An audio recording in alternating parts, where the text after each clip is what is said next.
On est le lundi 3 mars, c'est-à-dire jour de rentrée. Je pleure. Ma fille est retournée au lycée et puis moi j'ai repris le chemin de mon bureau. Que voulez-vous, hein, toutes les bonnes choses ont une fin, mais j'avoue quand même que c'était chouette de pouvoir coucouner avec elle ces derniers jours à la maison. Du coup, avant d'attaquer cette grosse semaine de rentrée, je voulais faire mon petit rituel mensuel. En fait, chaque début de mois, je note sur mon carnet de bord mes objectifs du mois. Je pense que vous le connaissez ce carnet de bord parce que, enfin en tout cas pour ceux qui me connaissent, enfin qui me suivent sur mes réseaux, notamment en story, parce que il a plusieurs fonctions ce carnet, c'est-à-dire que chaque jour, et je dis bien chaque jour, je prends 5 minutes pour noter ce qui se passe dans la journée. Et à la fin de la semaine, en fait, je choisis un mot, c'est-à-dire le mot qui résume l'ambiance ou le point fort de ma semaine. Et je fais un mini scrapbooking autour de ce mot. Donc je vais vous donner un petit exemple, comme ça vous donne un petit aperçu. De loin, hein, parce que j'ai pas forcément envie que vous lisiez ce qu'il y a dessus. Mais voilà à peu près ce que ça donne sur une semaine. Donc c'est sur une double page, hein, c'est un semainier. Je peux vous montrer par contre le scrapbooking que j'ai fait, donc ça c'est la semaine dernière. Donc j'étais en vacances, donc le point fort c'était la lecture, vous l'avez bien compris. J'ai énormément lu la semaine dernière et ça m'a fait un bien fou. Mais ce carnet de bord il me sert pas qu'à ça. C'est-à-dire que, comme je vous le disais, chaque début de mois je note mes objectifs. Et d'ailleurs, je précise que j'adore cet agenda parce que je trouve qu'il est très bien organisé, en tout cas pour ce que je veux en faire, c'est-à-dire que c'est la marque Coconote.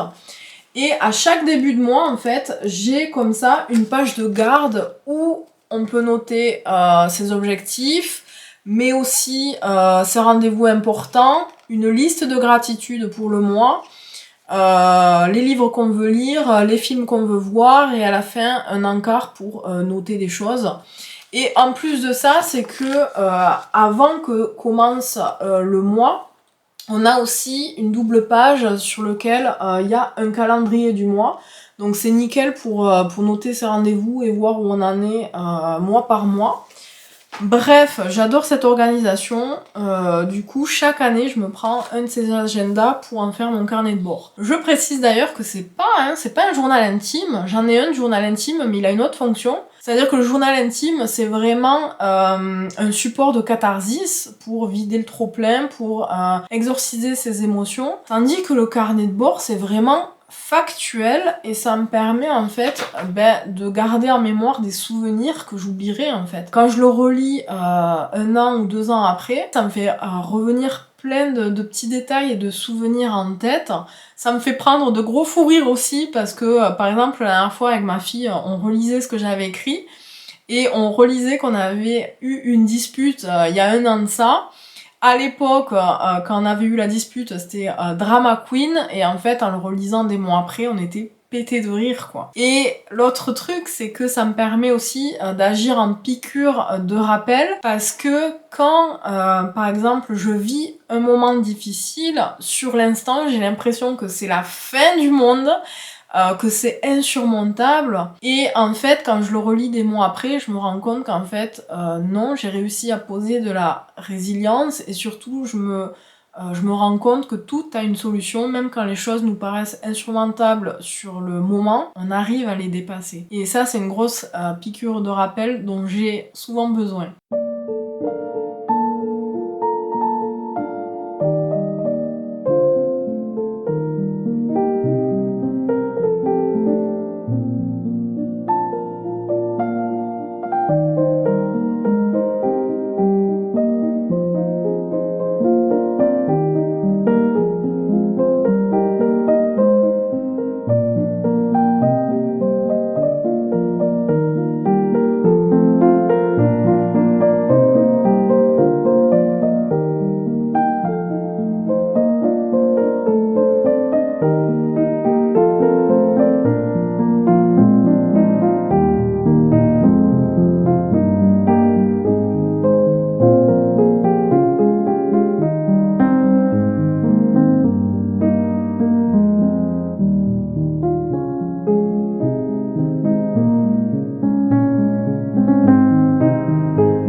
Bonjour les amis, j'espère que vous allez bien. Alors, on est le 14 mars, si je me trompe pas.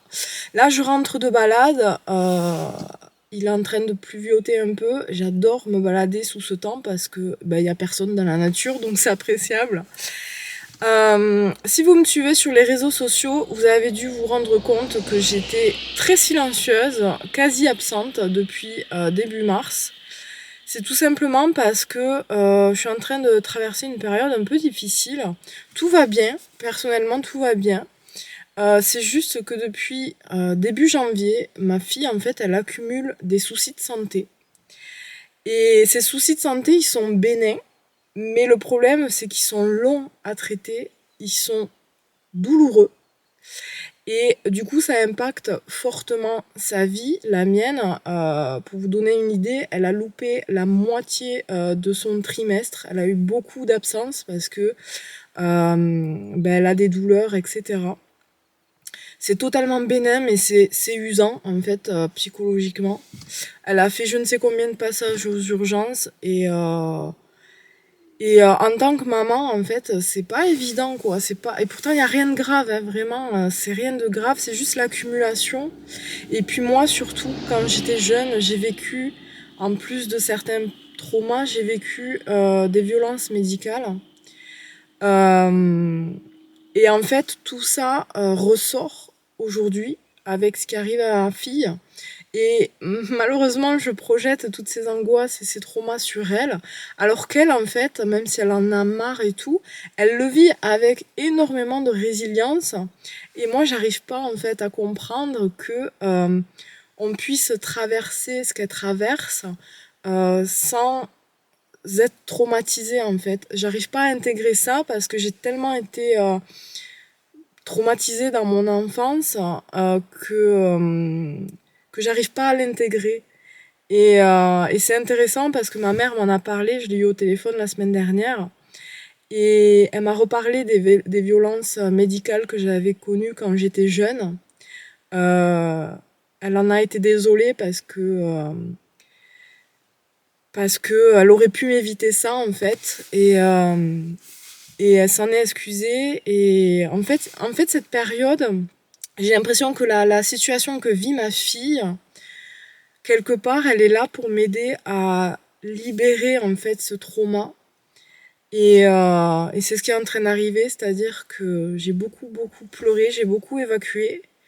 Mais surtout, je suis très absente parce que j'arrive pas à me concentrer sur autre chose. Ça me prend tout mon cerveau, cette situation et ces soucis de santé au niveau de ma fille. Et j'arrive pas à me concentrer sur autre chose. Donc je fais des consultations, ça c'est pas le souci, mais je suis plus présente sur les réseaux en fait parce que j'ai pas la tête à écrire des trucs, à partager des trucs, etc.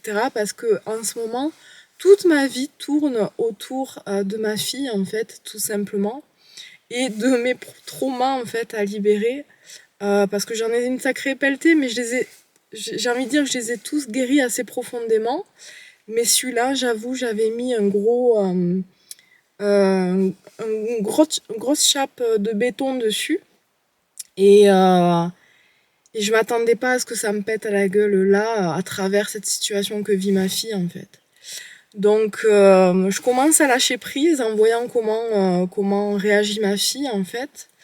Mais c'est pas évident. Et puis surtout aussi, si j'ai pas été très présente sur les réseaux, et je pense que ça sera comme ça jusqu'à fin mars, c'est aussi parce que j'ai passé énormément, énormément, énormément de temps à prier. Euh, je prie tout le temps, depuis toujours, mais particulièrement à cette période, je fais je ne sais combien de rosaires par jour parce que ça m'apaise, ça m'aide à calmer mes angoisses. Dieu m'aide beaucoup, tout simplement. Et aussi, j'ai fait beaucoup de prières avec ma fille, à sa demande, hein, de prières de guérison, et ça l'a beaucoup soulagée. Ça semble avoir guéri quelque chose. Euh, on attend d'aller quand même au médecin ce lundi, mais Mais elle a senti quelque chose à l'endroit où elle avait mal ce soir-là quand j'ai prié. Euh, elle a beaucoup pleuré, il y a eu une délivrance aussi. Et un de ses autres soucis de santé s'est calmé aussi. Donc je pense qu'on arrive vers le bout. Je pense que Dieu y est pour beaucoup parce que moi je prie mais c'est pas moi qui agis. Il y a tout un entremêlement en fait d'énergie entre ma fille et moi et cette période on la vit toutes les deux. C'est pas pour rien et on avance toutes les deux. Elle, ça l'aide en fait à... J'ai l'impression que ça lui ouvre des portes parce que vous savez je l'ai jamais fait chier on va dire avec mon activité ou mes croyances, etc. Je l'ai toujours laissé. Alors si elle a des questions à poser, elle me les pose et j'y réponds. Mais je ne lui ai jamais imposé les choses. Moi, j'ai un mari qui tout ça, il s'en fout. La spiritualité, c'est pas son truc. Donc ma fille a vraiment les deux côtés, on va dire, de la pièce et elle trouve son équilibre là-dedans. Et mais pourtant, là, elle a quand même été demandeuse, donc j'ai l'impression que cette situation aussi euh, commence à lui faire comprendre des choses, à lui ouvrir un petit chemin spirituel parce que elle a vu, elle a senti des choses, elle les a éprouvées dans sa chair. Et enfin voilà, c'est une période assez spéciale, assez difficile à traverser. Néanmoins, euh, je remercie Dieu parce que à chaque fois que j'ai traversé une période aussi difficile et éprouvante, derrière, il y a eu des miracles, des grâces, des déblocages de dingue. Et en fait, c'est exactement ce qui est en train d'arriver. Mais il me tarde quand même d'arriver au bout. Il me tarde quand même d'arriver au bout.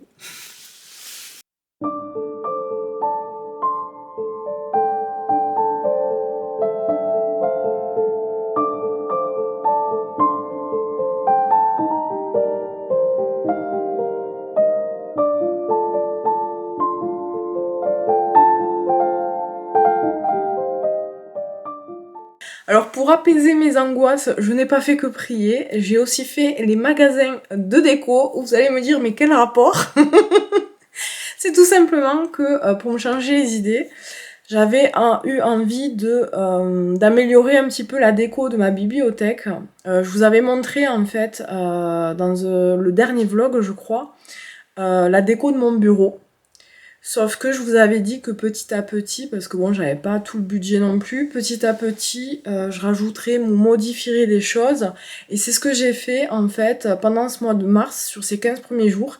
Et je suis trop contente parce que en fait, à Centracor, j'ai trouvé des grosses branches hyper réalistes de fougères et du coup, j'en ai mis sur chaque côté de ma bibliothèque et pour le coup, ça fait hyper forestier et j'adore ça. Je trouve que l'effet est superbe. Je vais vous montrer ça. J'ai aussi fait beaucoup de tri dans ma bibliothèque, c'est-à-dire qu'en bas, elle est un peu vide parce que j'ai fait de la place pour de nouveaux livres. Et enfin voilà, je vais vous montrer ça.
Bonjour les amis, j'espère que vous allez bien. Moi je vais très bien, on est le jeudi 20 mars et je suis très heureuse parce que les soucis de santé de ma fille sont enfin en train de se régler. Ça a été un mois assez spécial, assez tendu, mais on y est arrivé et avec grand succès. Du coup j'ai eu besoin pour contrebalancer toute cette anxiété de me nourrir de beaucoup de légèreté. Et pour ça, du coup, je vous fais un petit point lecture parce que c'est justement à travers la lecture que j'ai trouvé cette légèreté, notamment avec 3 bouquins que j'ai lus, 3 bouquins de fantasy, mais les 2 premiers sont vraiment mes coups de cœur. Ça, c'est des livres que je vais garder dans ma bibliothèque. Alors, il s'agit des 2 premiers tomes d'une trilogie. C'est le petit guide de Miss Percy de Kemby Olson, ça c'est le premier tome. Le deuxième tome, c'est le guide de voyage de Miss Percy, donc de Kemby Olson, c'est aux éditions Milady. Et le troisième tome, j'espère qu'il va sortir cette année parce que j'ai adoré. Alors je le précise, c'est de la cozy fantasy. Donc la cozy fantasy, c'est une fantasy qui se prend pas la tête, très légère. Ce sont des aventures, j'ai envie de dire, joyeuses et légères. Alors, il y a évidemment des personnages qui sont pas très sympathiques, mais on n'est pas non plus dans de l'extrême violence. Il y a beaucoup de bienveillance dans la cozy fantasy. C'est une fantasy très réconfortante en quelque sorte, avec beaucoup de thé, de petits gâteaux, et surtout cette histoire-là, elle se passe, alors il me semble que c'est un peu l'époque victorienne en Angleterre, et c'est l'histoire d'une femme, Miss Percy donc, qui est très effacée, très banale en quelque sorte, qui a la quarantaine, qui n'a jamais vraiment rien accompli dans sa vie parce qu'elle dédie sa vie tout le temps aux autres, à sa famille, et elle s'oublie complètement en fait. Jusqu'au jour en fait où elle reçoit un héritage, une malle, et dans cette malle il y a un œuf de dragon. Et à partir de là, toute sa vie va changer. Et Miss Percy part dans une aventure vraiment très légère, très joyeuse et très sympathique, avec pour acolyte 2 personnages tout aussi attachants, c'est-à-dire un révérend qui a une 50aine d'années et sa gouvernante qui a la 60aine. Et ce petit trio absolument mais attachant va partir avec le petit dragon qui va naître dans une aventure vraiment sympathique, pleine de petites péripéties, mais c'est dans une ambiance vraiment légère, bienveillante. Et c'est assez palpitant aussi. Et puis il y a une écriture très subtile, pleine d'humour. Et j'ai adoré cette écriture vraiment pleine d'humour, comme ça, un humour assez élégant, à l'anglaise. Pourtant l'écrivain est américaine, mais il y a vraiment une petite dose d'humour comme il faut. Et c'était une aventure vraiment très réconfortante. Et j'avais pas envie d'aller au bout, c'est pour ça qu'il me tarde le 3e tome. Et donc voilà, donc je vous conseille à 1000% ces lectures, cette cozy fantasy que je vais vraiment garder dans ma bibliothèque parce que ça je pense que c'est des livres que je vais relire. Par contre, sur le 3e livre, on part aussi sur de la fantasy, mais tout autre. Là on n'est pas sur de la cozy fantasy, on est plutôt sur de la fantasy normale, mais qui s'adresse à un public quand même jeune, puisque c'est un Gallimard jeunesse. Alors j'ai des lectures quand même, je pense que vous l'avez remarqué, assez éclectiques, c'est-à-dire que je peux me plonger dans du Victor Hugo comme le mois dernier, puisque j'ai relu Notre-Dame de Paris, un classique que j'adore, et à côté lire des bouquins très légers, c'est juste que je marche au coup de cœur, et selon mes humeurs aussi. Donc là c'est le livre Impossible créature de Catherine Rundell. Et là, par contre, je vous avoue, le livre était bien, l'histoire était très sympa, originale, mais je suis quand même un petit peu déçue, mais c'est ma faute, je m'explique. C'est-à-dire que ce livre, je le rappelle, c'est un Gallimard jeunesse, donc c'est un public visé qui est jeune. Sauf que sur la couverture, il y avait écrit « Il y a eu Tolkien, il y a Pullman et désormais il y a Catherine Rundell », donc l'autrice de ce livre. Donc Tolkien étant mentionné, moi dans ma tête je me suis dit putain ça doit être un livre fantasy vraiment à la hauteur de Tolkien quoi, très profond etc. Pas du tout, pas du tout, pas du tout, il s'adresse aux jeunes donc c'est une écriture très simpliste. L'histoire est bien, il y a beaucoup de péripéties, mais du coup il y a beaucoup de simplicité dans l'écriture et dans les de raccourcis, on va dire, dans les rebonds et dans les péripéties, beaucoup de facilité, et c'est normal, parce que ça s'adresse à des préadolescents, en fait. Donc c'est pour ça que j'étais un petit peu... voilà, un petit peu déçue, mais en fait c'est simplement ma faute parce que le public visé est jeune. Mais n'empêche, j'ai quand même passé un très bon moment et j'ai trouvé l'histoire vraiment très originale parce que on est sur l'aventure d'un petit garçon en fait qui part en vacances chez son grand-père, sauf que son grand-père c'est le gardien d'un monde caché en fait. Et dans ce monde caché, il y a des êtres fantastiques, des animaux mythologiques, donc des licornes, des sphinx et bien d'autres trucs que je connaissais même pas. Et de là, on part sur une aventure vraiment très sympathique. Mais voilà, celui-là, je pense pas que je le garderai quand même, mais par contre, je le conseille vivement à vos adolescents parce que eux, je pense qu'ils vont adorer. Donc voilà. C'était mes petites lectures du mois de mars et je suis bien contente que ce mois se termine. Le printemps arrive, donc on repart sur des énergies, on va dire, un peu plus fertiles, un petit peu plus qui nous élèvent vers le haut. On sort un petit peu de l'endormissement de l'hiver et ça, j'en suis ravie.